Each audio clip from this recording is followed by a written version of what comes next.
Hi, this is an intro to the Bible study I'm going to be doing.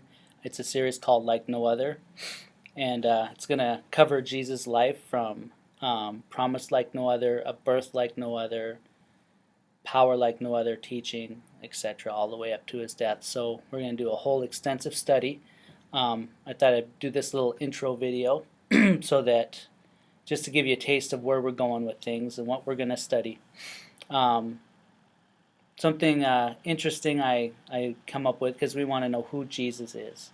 And I thought I would put together this Bible study called Doughnuts with Jesus. And it's basically um, sort of to symbolize and represent our Christian walk and how donuts, when you go into a store, a bakery, donuts are very attractive and tempting when they're fresh.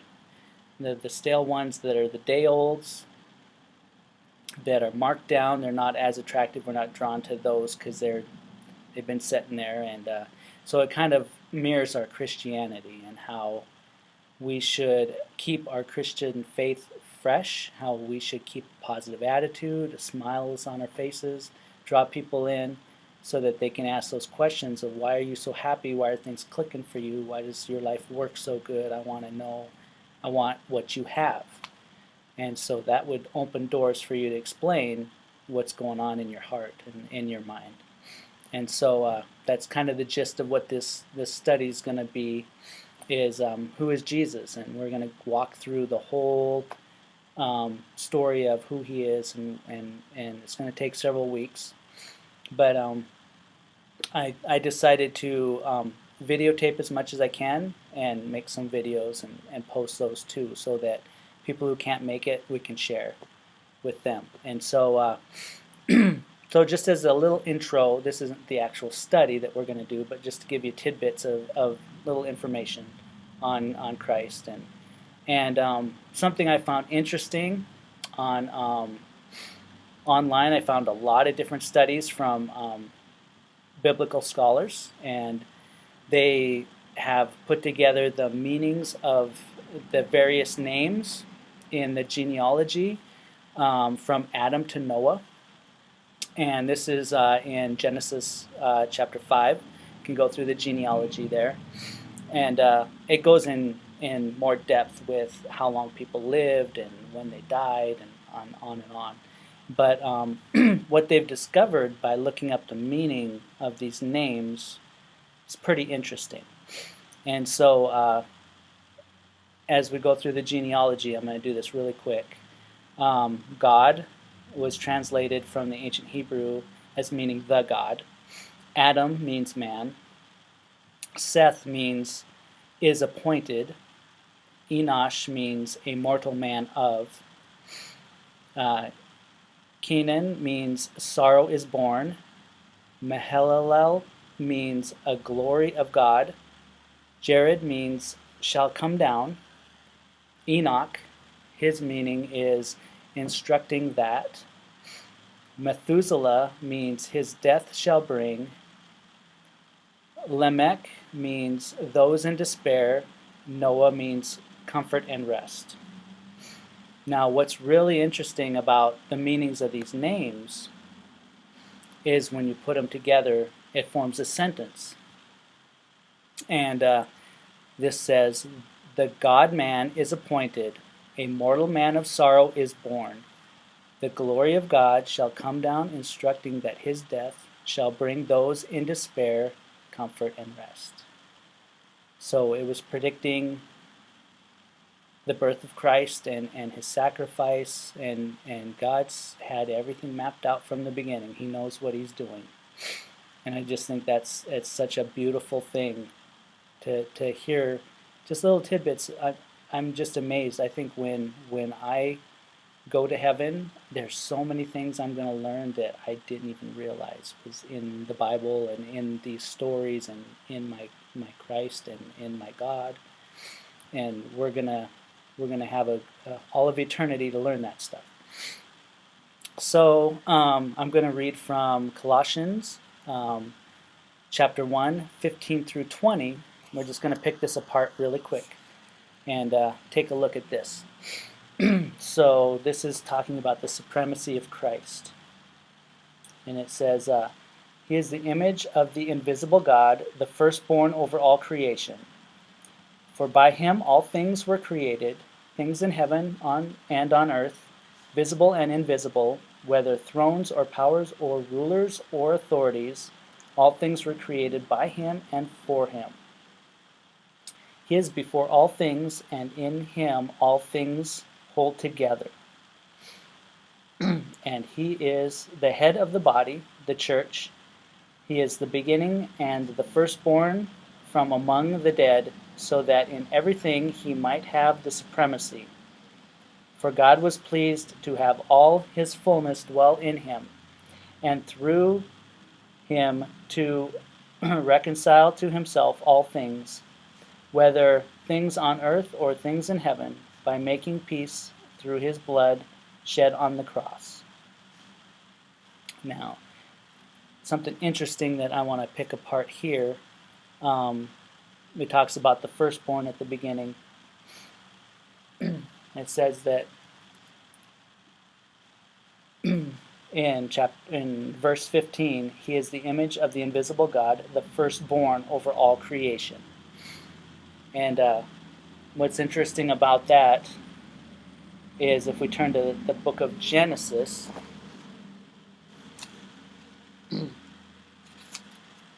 that he was, a lot of, especially newer Christians don't think about this, that in the beginning, God created the heaven and the earth, and Jesus was there. Jesus was the Word, and he was the one who created everything and created us. And because God is three in one, try to wrap your mind around that. That's a whole other lesson.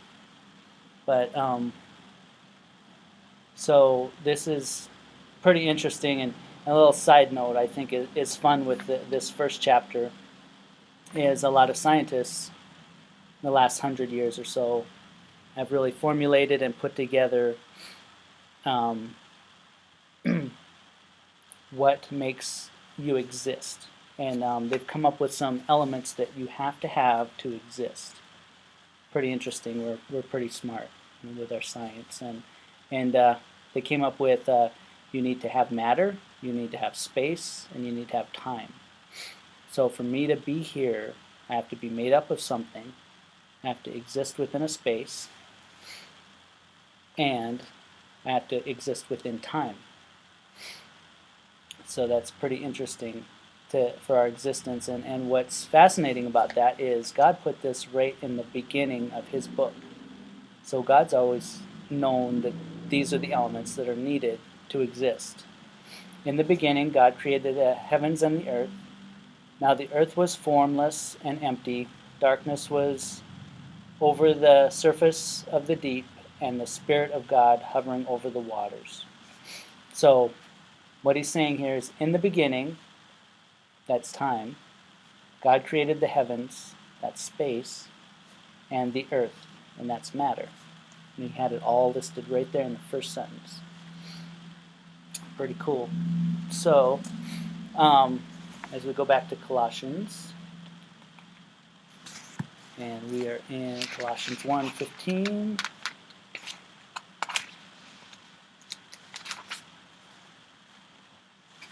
The supremacy of God, of Jesus. There's another section here of all things hold together. Verse 17.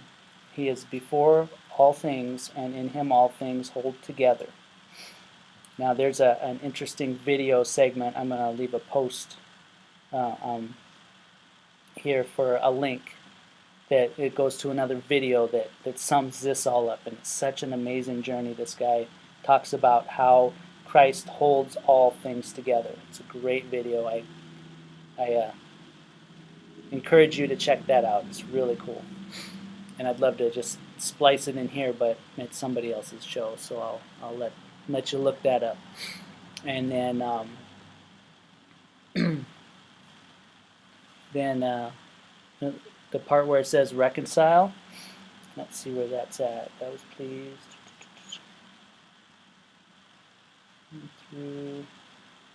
On verse 20, and through him to reconcile to himself all things, whether things on earth or things in heaven, by making peace through his blood shed on the cross.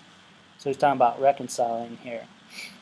And what's amazing about that, if you go back to the ark story in Genesis, in the book of Genesis with Noah, they talk about the rainbow and how that's God's promise never to flood the earth again. And what's neat about that, there's a gentleman named Kirk Cameron who is a Christian actor. He makes a lot of Christian films, and he did a documentary called Unstoppable. And in that documentary, he has this really cool thing that he picks apart, and he talks about this story, how God reconciles. And what's interesting is he said the ancient Hebrew translation of rainbow was bow, and that he was taking it as a weapon, like a bow, an arrow, and God's bow, when he flooded the earth, was pointing to the earth. So the rain came down and flooded everything. His judgment hit the earth. But after that, he promised Noah never to do that again, that he made a covenant with man to never flood the earth again and kill everything. And so what's neat about that is the rainbow, if you think about it as a bow with an arrow, the arrow is now pointing up at God. And so the judgment is, he put the judgment on himself and sent his son to the earth to take our judgment, to take our punishment. So I just thought that was really interesting the way he put that. Now I'm just going to read a little summary here, and we'll wrap this up. This is, like I said, just a little intro to what we're going to be doing. And this was a cool thing in a study guide that I saw, and I thought I'd read this to you. His name is Jesus. He is like no other. He never wrote a book, yet more books have been written about him than anyone else in history. He never wrote a song, but more songs have been composed and sung about him than anyone else in the world. He never traveled more than 300 miles from his home, yet his name is known throughout the world, Jesus. To simply worship or acknowledge Jesus as a great person, great prophet, or great leader is to insult him. He is far more than all of these he is far more than all of these things. He is God who became man. He is God in the flesh. In him, the perfect wedding of deity and humanity coexist. Jesus became like us in order to bring us back into a relationship with God. He entered our world in order to give us a way out of it. He died so that we may live. He gives us life for now and life for eternity. This study is for all of us. Jesus Christ is more than theology on a shelf, a picture of a man with a halo, or miracles from long ago. He is your friend like no other. Thank you for watching.